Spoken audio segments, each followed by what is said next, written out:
Os nossos corações.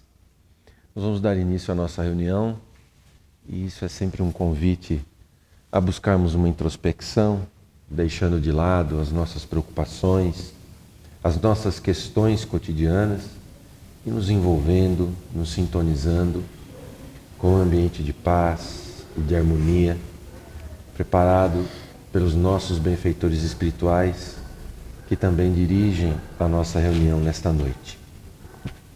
E desta forma, invocando o ensinamento do Mestre Jesus, que nos disse que onde 2 ou mais estivessem reunidos em seu nome, ali ele também estaria. Então aqui conosco ele também está. Inspirados pelo nosso coração, vamos conversar com nosso Pai.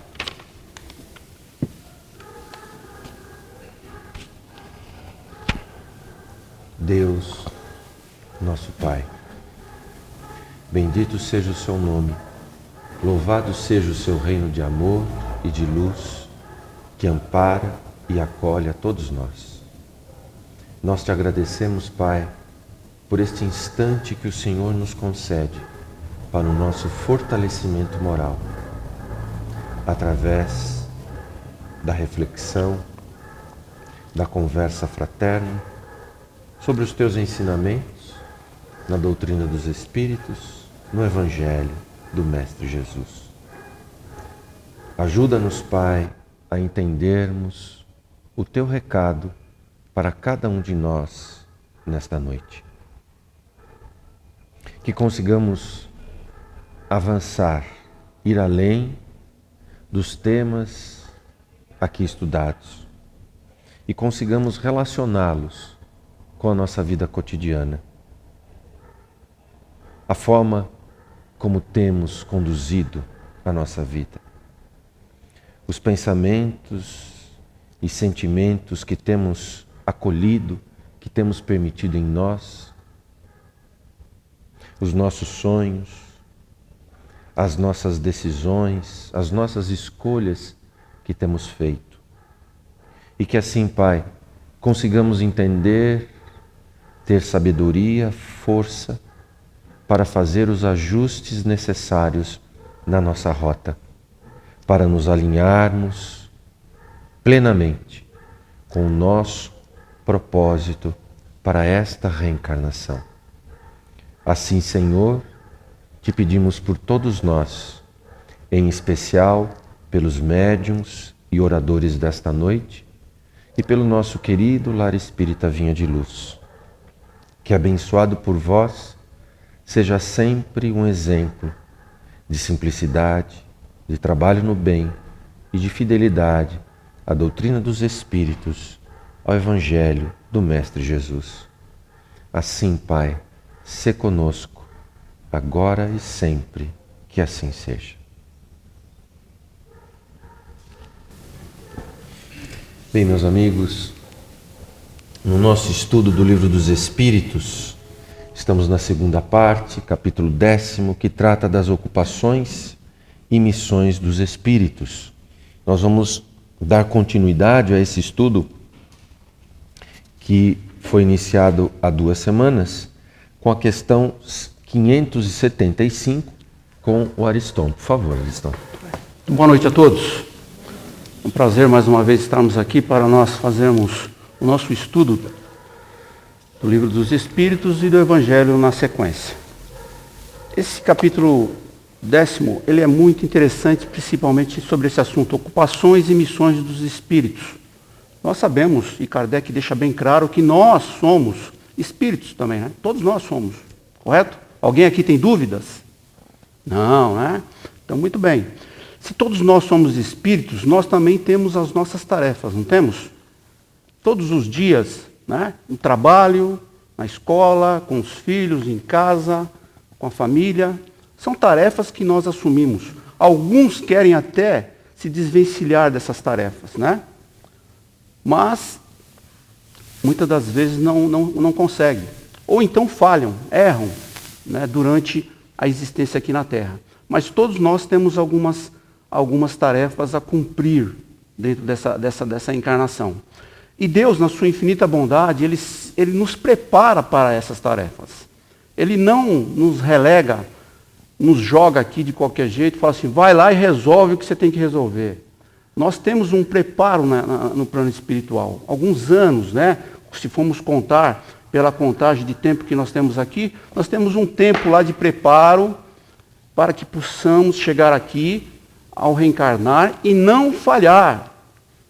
Essa é a bondade de Deus, que nos prepara para isso, para que nós não tenhamos erros aqui. E muitas das vezes ainda a gente, por ter as nossas imperfeições, acabamos ainda errando e falhando. Mas muitos conseguem evoluir. Agora, a missão, ela requer um pouco mais, né? Espíritos que têm missão. Nós podemos ver os grandes missionários que passaram pela Terra. No campo religioso podemos ver Buda, Gandhi, podemos ver Allan Kardec na elaboração da doutrina espírita, né? O trabalho grandioso que ele fez. Podemos ver Chico Xavier, Madre Teresa de Calcutá, Irmã Dulce, aqui no Brasil, né? Uma religiosa que começou a cuidar de doentes num simples quartinho onde ela morava. E depois foi ganhando volume e se tornou num grande hospital que hoje existe na Bahia. Esses trabalhos são trabalhos de missionário, onde eles se dedicam e se aplicam toda a sua encarnação, toda a sua vida em prol do próximo. No campo também profissional, nós começamos, e no campo da nossa sociedade, nós começamos a ver grandes descobridores, como Albert Sabin, que conseguiu descobrir a vacina de poliomielite e conseguiu controlar, né, essa grande doença da nossa sociedade. São grandes trabalhadores também, são grandes missionários que tiveram grande participação dentro da nossa sociedade, do mundo em que vivemos, cumpriu com o seu papel para que as coisas pudessem caminhar bem. Então, aqui na primeira pergunta, 575, ele pergunta o seguinte: as ocupações comuns nos parecem antes deveres do que missões propriamente ditas. Aqui ele está falando disso que nós falamos. As nossas tarefas normais, que nós temos, todos nós temos aqui. Ninguém pode dizer que não tem tarefa, né? E depois ele vem falando, a missão, segundo a ideia ligada a essa palavra, tem um sentido muito menos exclusivo e, sobretudo, menos pessoal. Desse ponto de vista, como se pode reconhecer que um homem tem uma missão real na Terra? Então, quem que é missionário? Como nós podemos identificar? Aí ele fala assim, pelas grandes a resposta do plano espiritual, pelas grandes coisas que ele realiza, pelo progresso que faz aos seus semelhantes realizarem. Então, Kardec foi um grande realizador, Albert Sabin, né? Buda, no campo religioso, Mahatma Gandhi e outros grandes, né? E até podemos citar alguns anônimos dentro de lugares que não se apareceram diante das câmeras, dos holofotes, mas fizeram grandes trabalhos, né? Grandes profissionais que desenvolveram grandes coisas.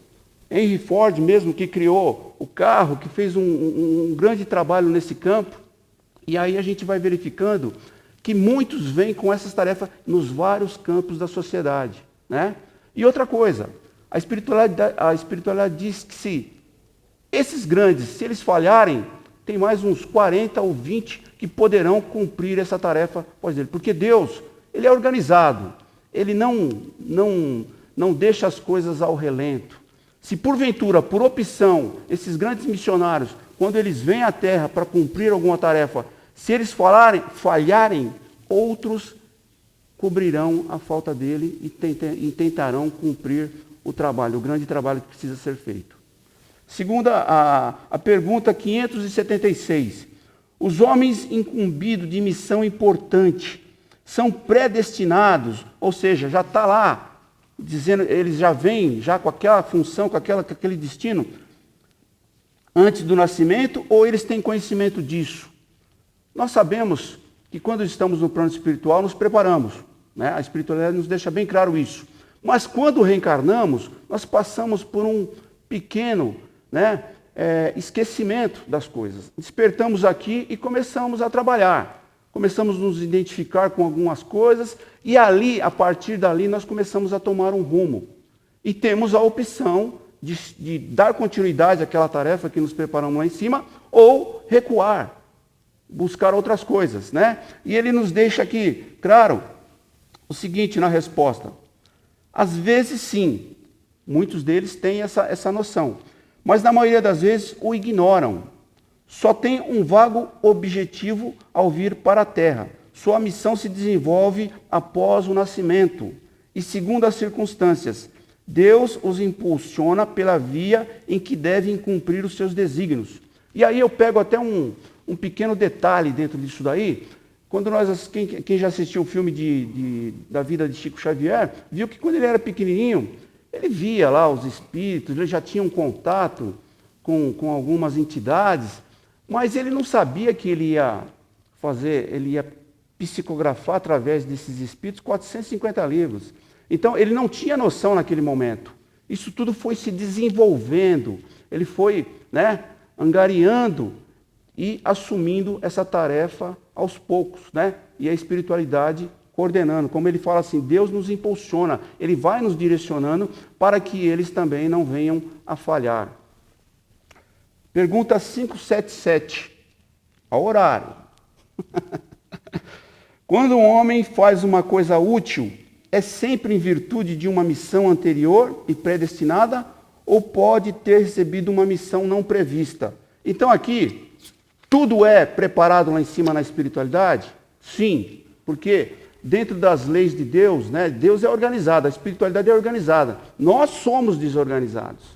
Nós realmente falhamos muitas das vezes, mas lá em cima não. Então nós somos preparados. Mas em algumas situações, conforme vai o espírito aqui na Terra, missionário, ele vai se desenvolvendo, aquele trabalho dele, outras oportunidades vão aparecendo. E a espiritualidade, ela aproveita para algumas outras coisas serem inseridas dentro dessa encarnação. Então, algumas coisas que não foi preparada lá em cima, né, junto com a espiritualidade, precisa dar tempo e pode ser útil para o espírito e para as pessoas que estão, né, ao redor dessa entidade. Isso daí às vezes é colocado em prática. Muitos desses espíritos, através do sono físico, quando acabam adormecendo, voltam ao plano espiritual e muitos desses espíritos recebem instruções, orientações da espiritualidade para que eles possam, às vezes, cumprir alguma tarefa, alguma outra coisa que se faz necessário. O exemplo disso está no livro Nosso Lar, de André Luiz. Quem já teve a oportunidade de ler e quem não leu, né, que tiver aí uma opção de livro bom para ler, é excelente esse livro Nosso Lar. E ali nesse livro, ele fala de algumas entidades.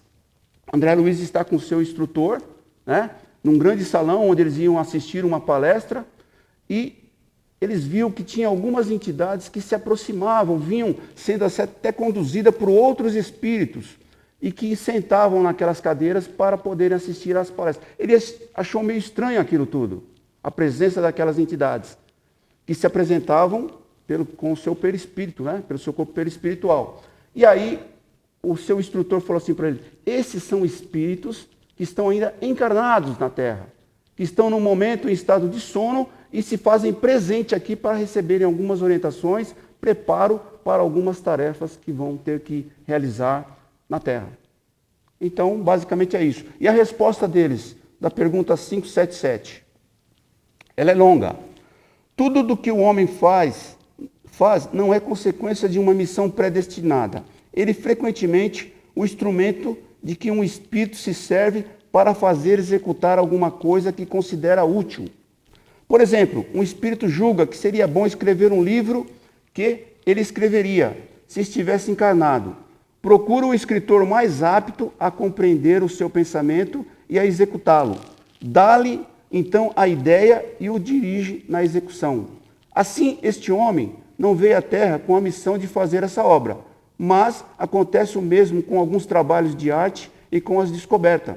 Acrescentamos ainda que durante o sono do corpo, olha aí, o espírito encarnado comunica-se diretamente com o espírito errante, o que se entende sobre, e ele se entende sobre o que executar, o que vai ser feito, né? Então essas missões muitas das vezes realmente é planejada durante o momento do sono físico entre o espírito desencarnado e o espírito que está aqui encarnado. Eles se preparam, né?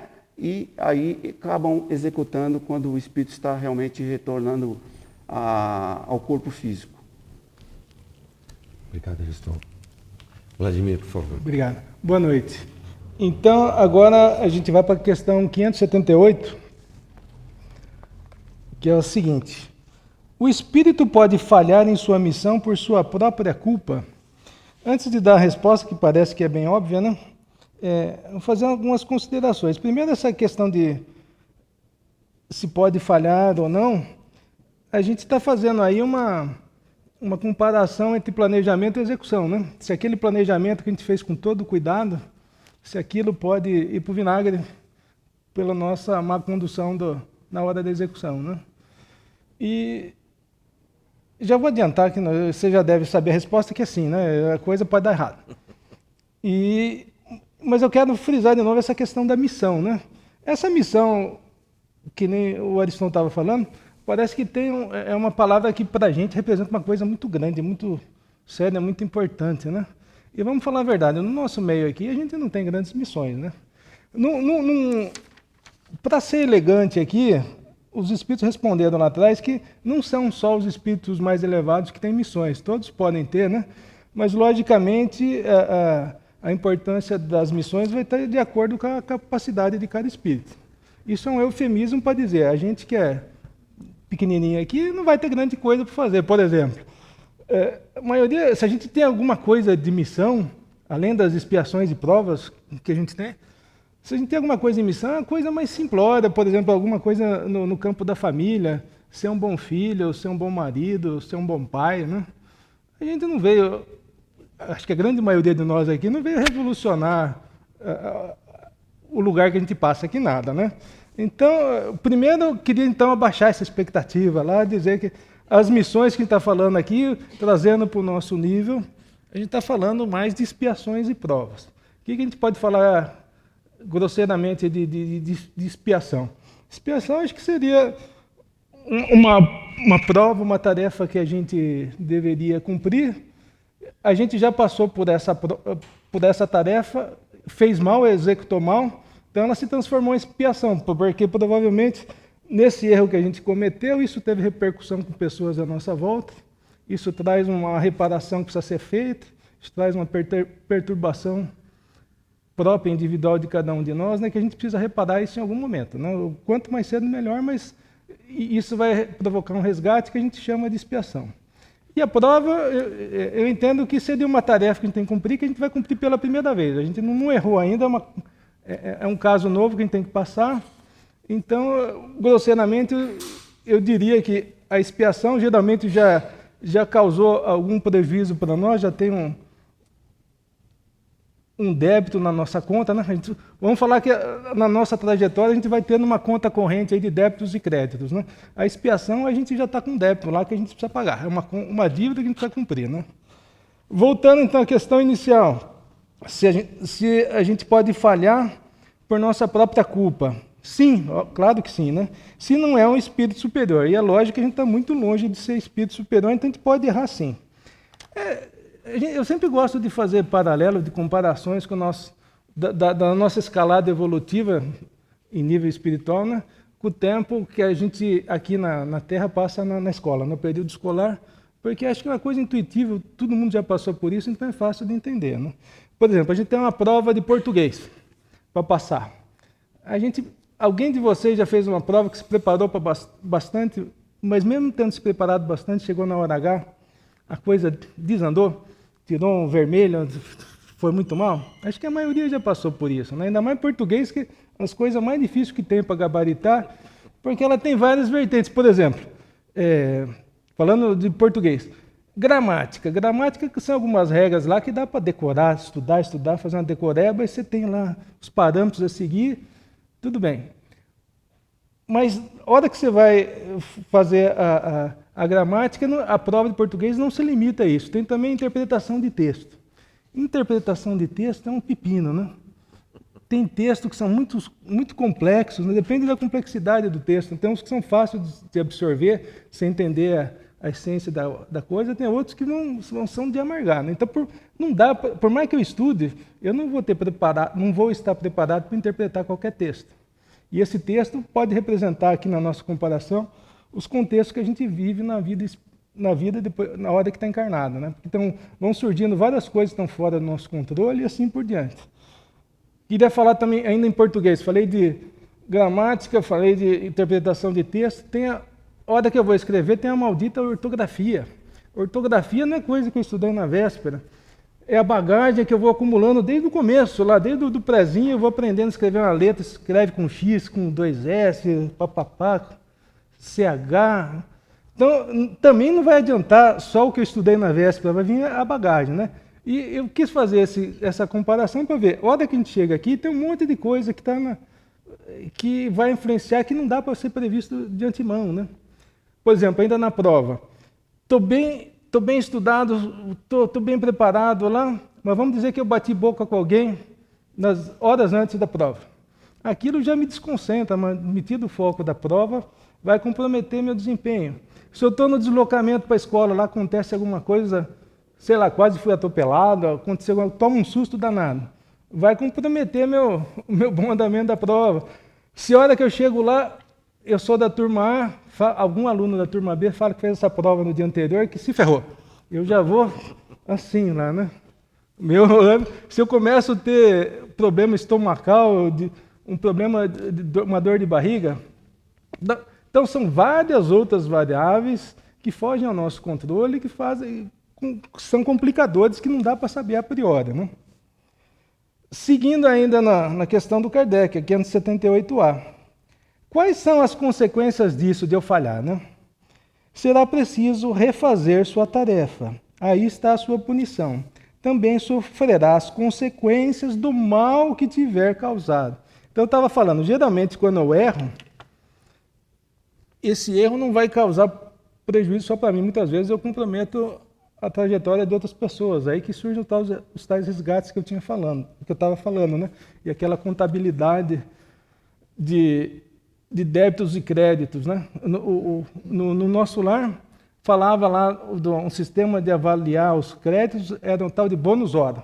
Então, se tem o bônus hora para crédito, eu imagino que tem o ônus hora para débito, né? Uma coisa do tipo lá. É mais ou menos assim. E as falhas podem ser de todo tipo, né? Então, para ilustrar essa questão do planejamento versus execução, tem um livro também muito legal, da série do André Luiz de novo, né, que é esse Ação e Reação.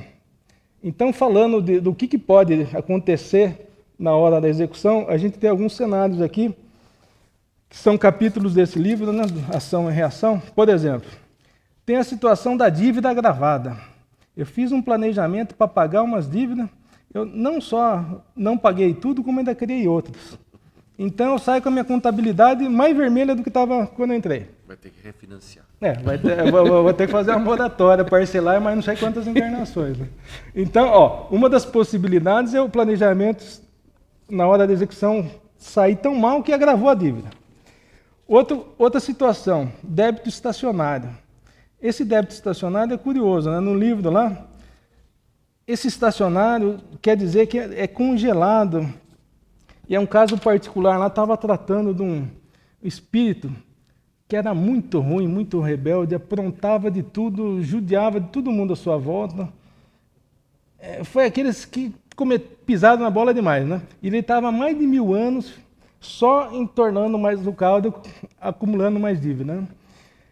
Então, a última vez que ele caiu na erraticidade, ele teve uma reencarnação compulsória. Já mandaram ele de volta rapidão, mas ele ia voltar num corpo super prejudicado, ele ia ser surdo, mudo, paralítico, ele não ia se movimentar, não ia ter comunicação com o mundo exterior.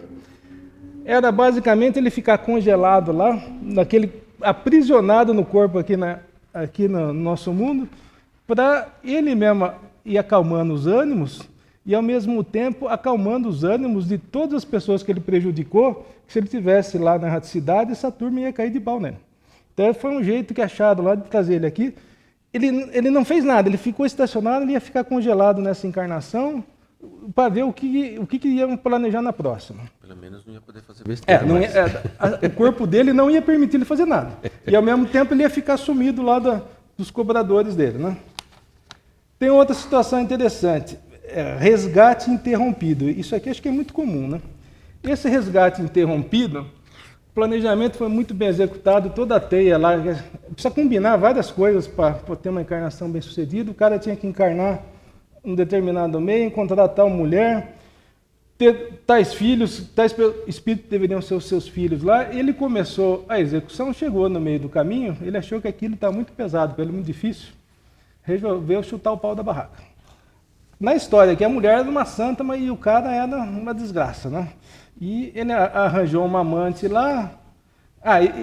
Ele detestava o filho mais velho, que era inimigo de outras vidas, mas que ele tinha que se reconciliar.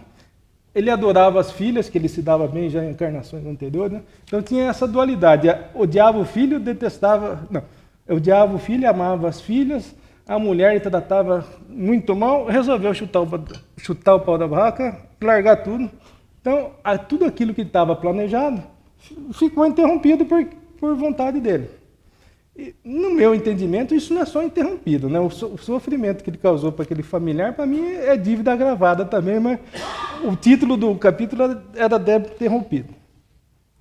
Tinha lá umas anotações oportunas, que é um capítulo interessante. Tem uma situação positiva, débito aliviado. Então tem um caso específico lá que trata que o cara cumpriu bem algumas coisas, então daquele débito que ele tinha, ele conseguiu pagar vários. Então ele já diminuiu a dívida para a próxima. E tem uma situação melhor ainda, que é dívida expirante. Está acabando a dívida, né? Ele foi tão bem que praticamente zerou. Ele já vai, próximo planejamento lá na erraticidade, já vai ser numa situação muito mais confortável, né? O livro é interessante, ainda trata de resgates coletivos, que é uma coisa que assombrou bastante a gente, né? Por exemplo, o acidente, acho que o caso exemplo aqui era acidente. Curiosidade, todo mundo morria no mesmo momento, mas é curioso ver que o desligamento, a morte, as consequências da morte são diferentes para cada um dos envolvidos lá. Apesar de todos morrerem ao mesmo tempo, cada um ia se desligando do corpo de uma forma própria, segundo o seu apego à matéria ou não, segundo o comportamento que teve na vida, né? Então é um caso muito interessante também de se ver. Tudo isso para exemplificar o que pode acontecer no planejamento versus execução, né? Continuando.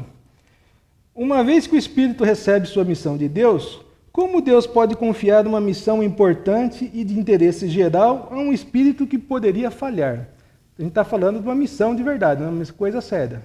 E ele pode falhar? Olha a resposta. Deus não sabe se seu general terá vitória ou se será vencido? Ele o sabe, estejais certos disso. E seus planos, quando são importantes, estou falando de missão de verdade, né? Não é aquela missãozinha café com leite que não é nossa, né? Não são confiados aos que podem abandonar sua obra no meio. Toda a questão está no conhecimento do futuro que Deus possui, mas que não vos é dado conhecer. Então, não tenha dúvida, se a coisa é importante, Deus vai pôr uma pessoa capacitada para a coisa, né?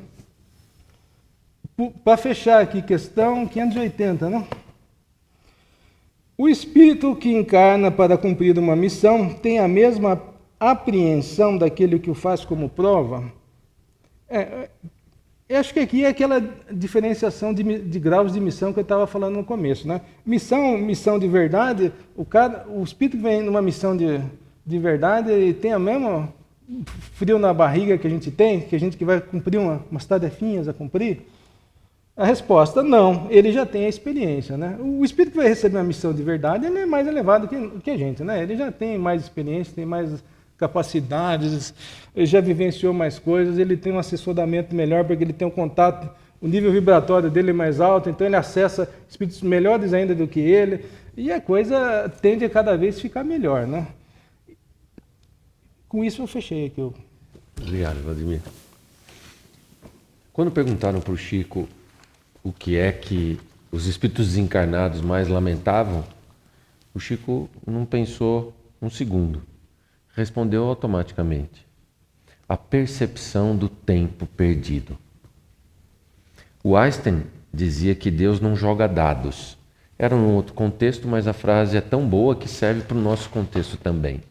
Então nós vimos que nós não estamos aqui por acaso, fruto de um sorteio. A nossa reencarnação ela foi muito bem planejada, muito bem preparada, um planejamento estratégico muito bem feito, com um propósito claramente definido, com um conjunto de valores a ser trabalhado, a ser aprendido, a ser desenvolvido e com uma visão, metas e objetivos muito claros a serem alcançados. Portanto, não temos tempo a perder, porque o tempo é a nossa grande riqueza. Senão, correremos o risco de chegarmos no plano espiritual como espíritos falidos. Então, vamos orar e vamos trabalhar para que a gente fique dentro daqueles 2 últimos capítulos que o Vladimir mencionou, que é o das contas pagas, tudo certinho, tudo bonitinho. Então, para isso, nós vamos hoje ver uma das ferramentas mais poderosas para a gente conseguir acertar aí as nossas pendências, que é justamente o tema do capítulo do Evangelho segundo o Espiritismo, capítulo 13. Não saiba a vossa mão esquerda o que faz a direita. Então, fora da caridade, não há salvação. É através do trabalho no bem, da caridade, que nós vamos alcançar essa situação melhor. Então, nós estamos vendo um item muito importante, que é a beneficência. Já vimos um texto do Bispo Adolfo na semana passada, e hoje os nossos 2 textos, para os nossos 2 expositores, continuam nesse tema, tamanha a importância dele, benevolência. Então, Ariston, por favor, o item 12. 12. Muito bem. Bem, dentro do Evangelho do Cristo, a gente vê que ele se preocupou muito com como que nós deveríamos nos comportar em relação aos nossos semelhantes. Um dos primeiros mandamentos dele, o primeiro mandamento que Jesus nos ensinou é amar a Deus sobre todas as coisas. E o segundo é tão importante como esse, é amar o nosso próximo. E o que significa amar o nosso próximo? Parece uma coisa, palavras jogadas no ar, mas é aquilo que nós devemos nos preocupar quando encarnado aqui. Sobre as nossas tarefas, como nós falamos no início, as nossas, não diria missão, né? Mas a nossa tarefa perante o nosso próximo. Como que nós nos comportamos diante de um insulto? Eu tenho capacidade, eu sou capaz de perdoar? Diante de uma ofensa, de uma calúnia, eu sou capaz de perdoar, de amar o meu próximo? Diante da incoerência que a gente verifica dentro da nossa sociedade, os agravos, as pessoas se degradando, dentro de tudo que acontece de irregularidades dentro da nossa sociedade, dentro da política, dentro do nosso trabalho, as injustiças, como que nós nos comportamos? Nós somos capazes de perdoar aquele que nos ofende, aquele que nos tira a nossa felicidade, aquele que nos tira a nossa tranquilidade? Então, é um bom exercício para a gente começar a dar o primeiro passo. Porque dentro dos ensinamentos do Cristo, o que Ele nos pede, acima de tudo, é que nós exercitemos a todos os instantes o amor, a compreensão, a tolerância, a paciência com o nosso próximo, o perdão, que é tão importante que nós devemos exercitar.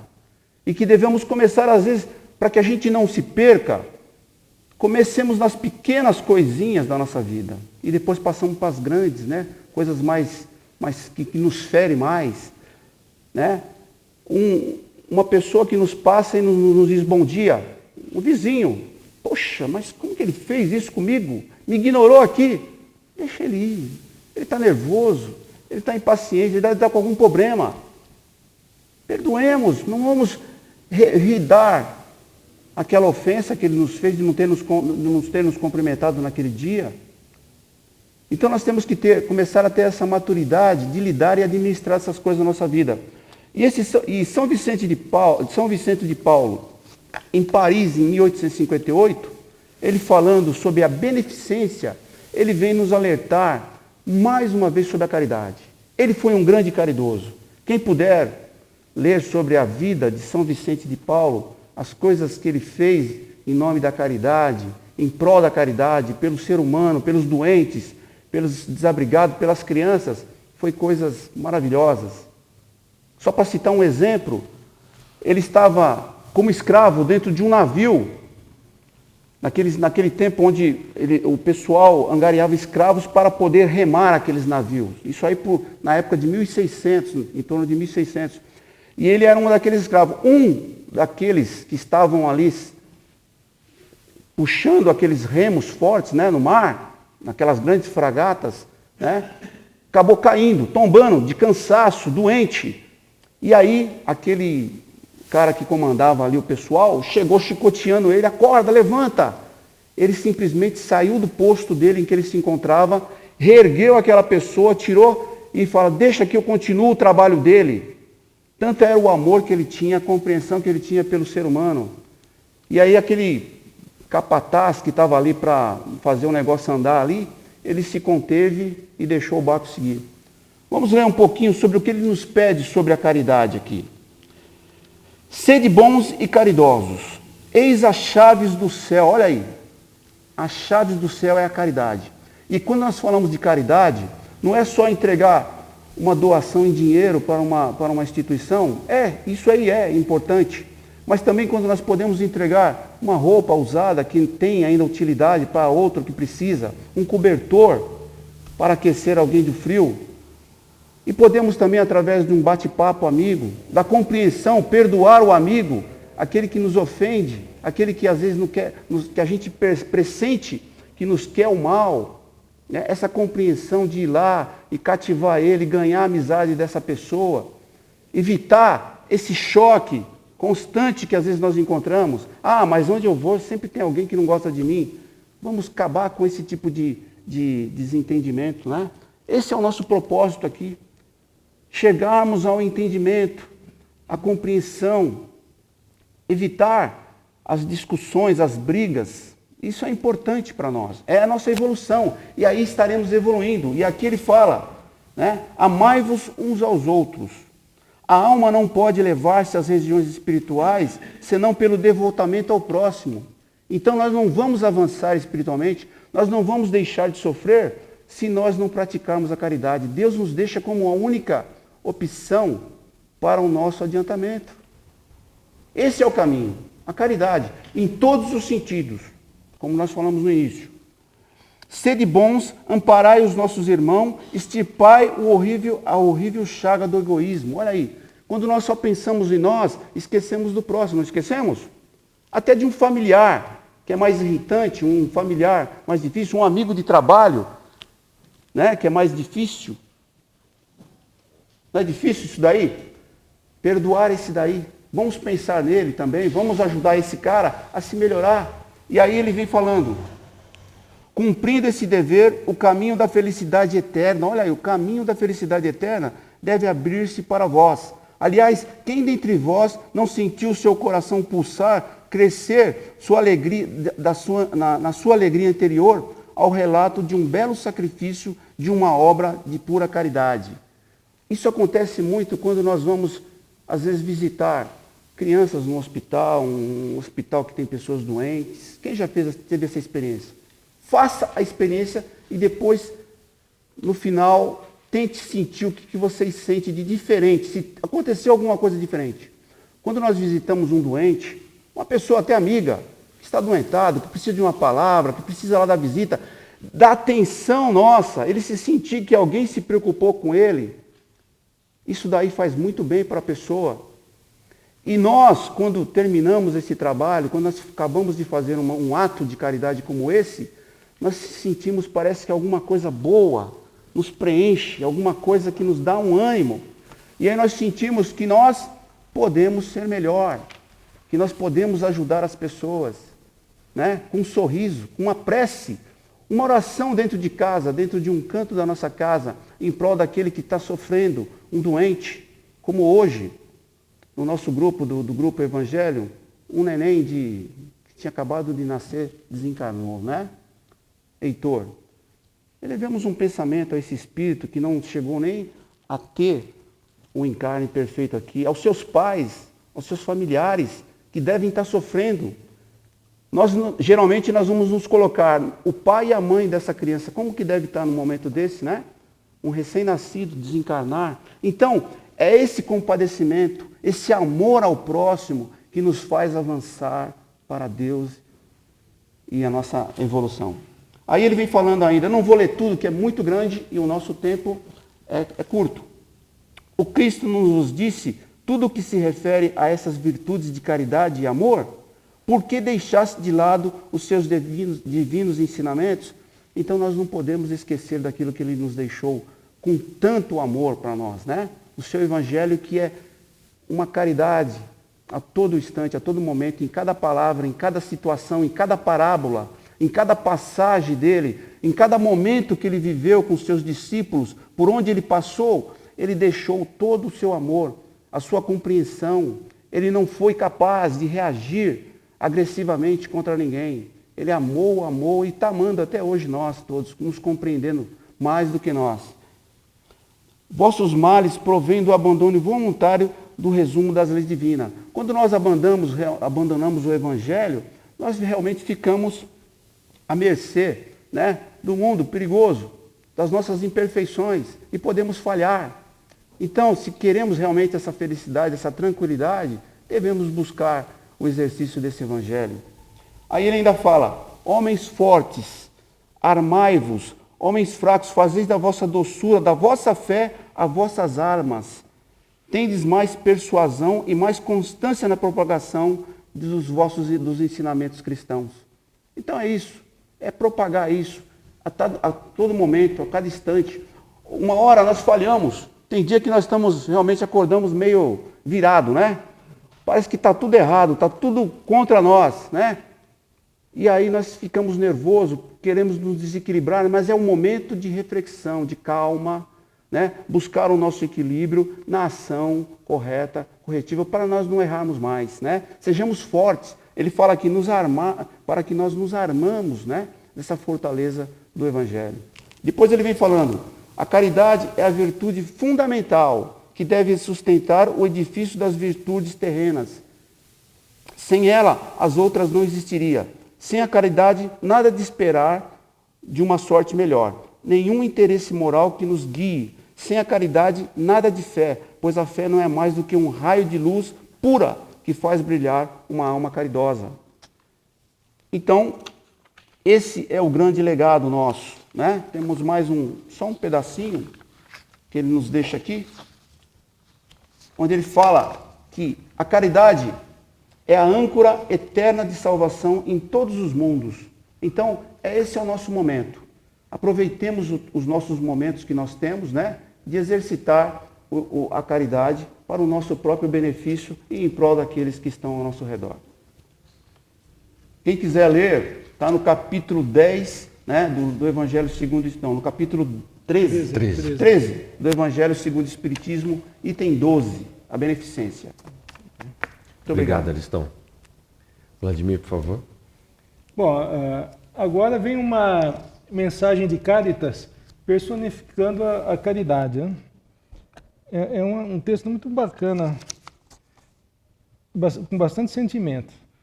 Meu nome é Caridade, sou o caminho principal que leva a Deus. Por que a caridade leva a Deus, né, gente? Eu não quero ser repetitivo, mas a gente tem que abrir o jogo, né? O Evangelho, segundo o Espiritismo, todas as páginas dele, lá não lembro se são 200 ou 300, é tudo para falar da prática da lei do amor, não? E caridade é a lei do amor em prática, né? Então é isso que é o cumprimento da lei maior de Deus. A gente vai falar disso a vida inteira enquanto estiver vendo o Evangelho segundo o Espiritismo. Continua, sigam-me, porque sou o objetivo a que todos devem visar. Aqui também, eu vou até fazer uma pausa, o objetivo que todos devem visar. Olha a correlação desse assunto aqui com o que a gente tinha acabado de falar anteriormente no Livro dos Espíritos. A gente está falando de planejamento e execução, né? O problema todo é que, hora que a gente reencarna aqui nesse mundinho ou em outros do tipo lá, A nossa memória transcendental é temporariamente bloqueada, né? Então a gente não tem acesso ao que a gente viu na raticidade nem em vidas anteriores. Para a gente só está enxergando o momentâneo aqui e a gente esquece desse planejamento. E, infelizmente, por uma questão cultural aqui da humanidade, a grande maioria não sabe por que nasceu, né? Nós espíritas temos a convicção plena de que a gente nasceu aqui com um propósito bem definido, né? Com várias tarefas a cumprir, nenhuma tarefa muito nobre, como a gente tinha falado, mas várias tarefas a serem cumpridas, né? A gente não veio aqui a passeio, nem por acaso, a gente veio aqui a trabalho. O trabalho é o trabalho de autodesenvolvimento. Aliás, o principal trabalho, a gente não nasceu aqui para corrigir ninguém. Não nasceu para corrigir a mulher, o vizinho, o professor, o chefe, o subalterno. A primeira missão primordial nossa é o nosso próprio melhoramento, o autodesenvolvimento. A gente melhorar em todos os campos possíveis. No campo moral, a última escala é a gente cumprir plenamente a lei do amor, né? Então, se a gente tiver a convicção de que a gente não veio aqui a trabalho e tem que se desenvolver, a gente não pode querer fugir da prática da lei do amor através da caridade. Continua a mensagem de Cáritas. Então, a caridade aqui está personificada, parece que é um habitante aqui do nosso mundo. Fiz esta manhã minha caminhada habitual e com o coração aflito, digo a vocês, meus amigos, quantas misérias, quantas lágrimas e quanto vocês têm a fazer para secá-las. Procurei em vão consolar pobres mães, dizendo-lhes ao ouvido, coragem, há bons corações que as protegem, que deveriam ser nós encarnados cuidando dos outros dentro da nossa sociedade, né? Não serão abandonadas, paciência, Deus está aí, vocês são suas amadas, suas eleitas.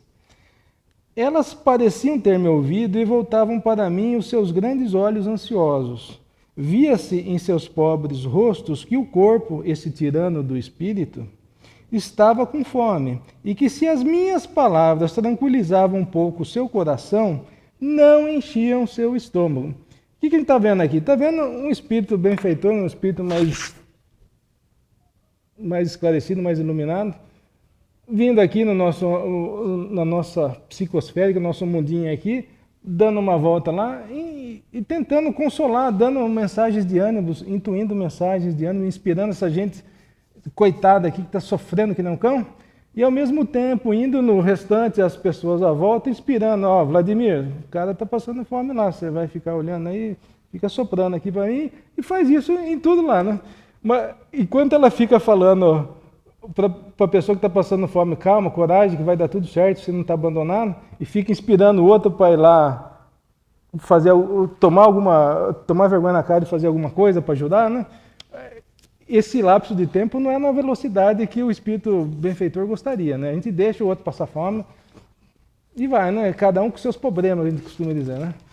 Infelizmente é assim. Continua a mensagem da Cáritas, né? E eu repeti ainda, coragem, coragem. Então uma pobre mãe bem jovem, que amamentava uma criancinha, tomou-a em seus braços e a estendeu no espaço vazio, como se pegasse a criança e levantasse para o céu, assim, meu Deus, cadê aqui? A criança está passando fome, não sei o que fazer, né? Como a me pedir para proteger esse pobre pequeno ser que se alimentava ao seio estéril apenas de um alimento insuficiente. Moral da história, né? A criança está passando fome. Mais adiante, meus amigos, vi pobres velhos sem trabalho e também sem abrigo, atormentados por todos os sofrimentos da necessidade e envergonhados da sua miséria. Sem coragem, eles que nunca mendigaram, a implorar a piedade dos passantes. Uma pessoa sempre que trabalhou e se manteve com as próprias pernas, a hora que chega na idade mais avançada, por limitação física, por doença, por algum outro contratempo que teve, pode não conseguir se sustentar mais, né? Era para essa pessoa ser amparada pelos demais, né?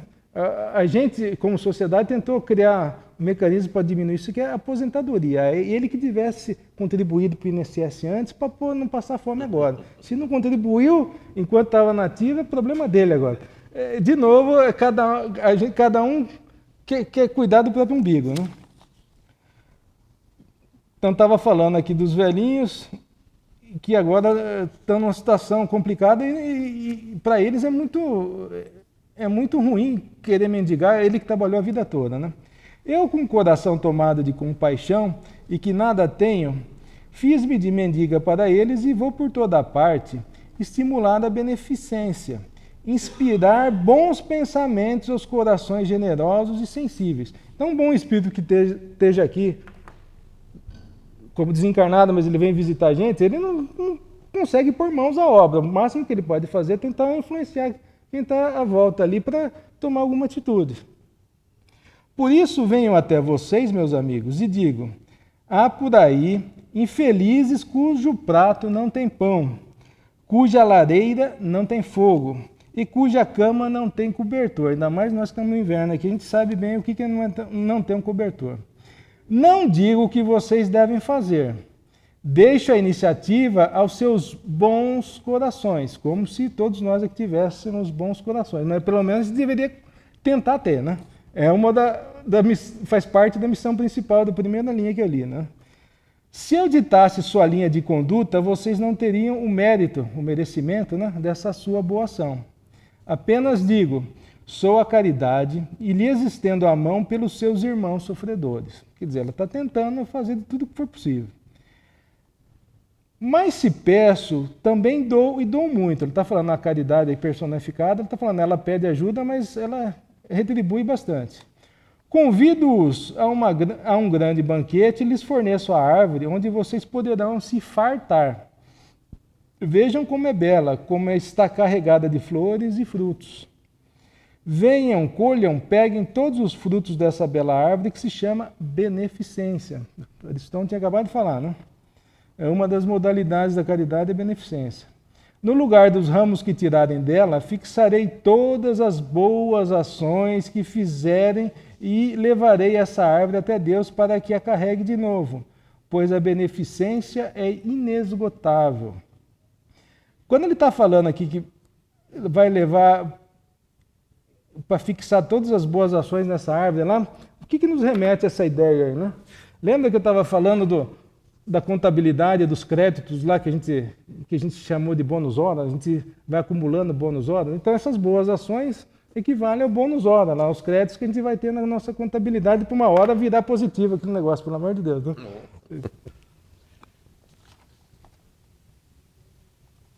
Aí, continuam. Venham, colham, peguem todos os frutos dessa bela árvore que se chama beneficência. Eu já tinha visto isso, né? No lugar dos ramos que tirarem dela, fixarei todas as boas ações, tá, e assim vai. Que a beneficência é inesgotável. Finalizando. Sigam-me, portanto, meus amigos, a fim de que sejam anotados entre aqueles que se alistam sobre a minha bandeira. Não tenham receio, eu os conduzirei pelo caminho da salvação, pois sou a caridade. Eu acho que a mensagem é autoexplicativa, eu não vou parar por aqui. Obrigado, Vladimir. A prece de encerramento. Teremos os trabalhos de passe para os quais convidamos Ivani, Ricardo, Miriam, Melissa, Lélia, Edson e Daniela. Leonor, por favor. Senhor Jesus, que nesse instante, Mestre, possamos unir os nossos pensamentos em vibrações de paz, em vibrações de amor, para que todas essas vibrações possam envolver aqueles que se inscreveram nas nossas listas, para que se sintam mais reconfortados. Pedimos também, Senhor, as suas bênçãos de paz para todos aqueles que se encontram nos hospitais, as crianças que estão em educandários, a todos aqueles que moram nas ruas, aqueles que estão nas cadeias públicas. Pedimos também, Senhor, pelos nossos lares, para que haja renovação fluídica, cômodo por cômodo. Pedimos pelos nossos parentes, pelos nossos amigos, por nós mesmos, e que o Senhor também possa abençoar este lar, agora e sempre, Que assim seja.